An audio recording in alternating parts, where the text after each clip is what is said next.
There are many versions of the next tale, for it reminds us of a very important Korean value, to respect and care for parents and elders. The Stone Bell. Long ago in the great Shilla kingdom, there lived an old woman whose hair had turned the color of onion roots. She lived with her son, his wife, and their small child. The kind young couple made certain that the elder woman was well cared for. They gave her the warmest seat in the winter and the coolest in hot summer. And because she liked to eat fish, her son would often walk miles to a village near the sea, just to buy some fish for her. His wife would then prepare it with care and serve it with respect. However, since the older woman was a kind grandmother, she would give much of the fish to her grandson. The young couple watched and worried about her health. They took away their son at mealtimes so that she would eat all her fish. They begged her to finish it, but somehow she always managed to hide a big piece for the little boy. After a while, her son spoke sadly to his wife. "It pains me to see my mother growing weak and pale. And while she seems to be fading, our son is blooming in health because he eats so much of her fish.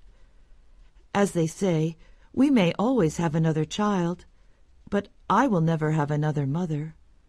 So I'm afraid that tomorrow we must remove our son forever, for only then will my mother grow in strength again." His wife stared at the ground, overwhelmed by the words of her husband, yet accepting them as she must. Early the next morning, the two went up the hill in back of their home, searching for an auspicious grave site. The wife carried the sleeping boy on her back, while her husband held a shovel. They found a good place, and the man began to dig the dirt needed to build the grave. Suddenly, he hit something which made a fine sound. He dug more quickly and found a bell, a lovely stone bell. "Husband," said his wife, "surely this bell will bring good fortune. Let us take it home, along with our son. I know things will change now." Her husband needed no persuasion, so all three returned home together.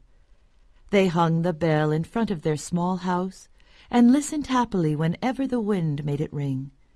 It was such a wondrous sound, as pure as the lotus, as clear as a mountain stream, as joyous as a wild goose nearing the sea. All who heard it stopped, then smiled for hours and hours. One day the bell's song flew in the breeze, light as the wing of a dragonfly, right to the palace. The king himself heard it.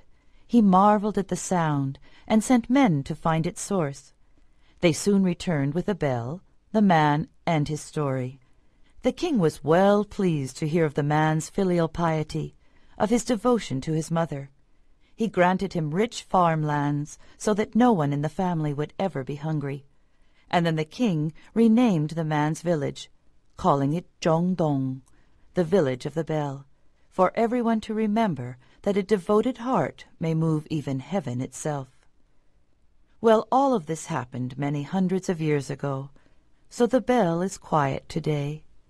What remains is only the sound of its story, which you must now pass on.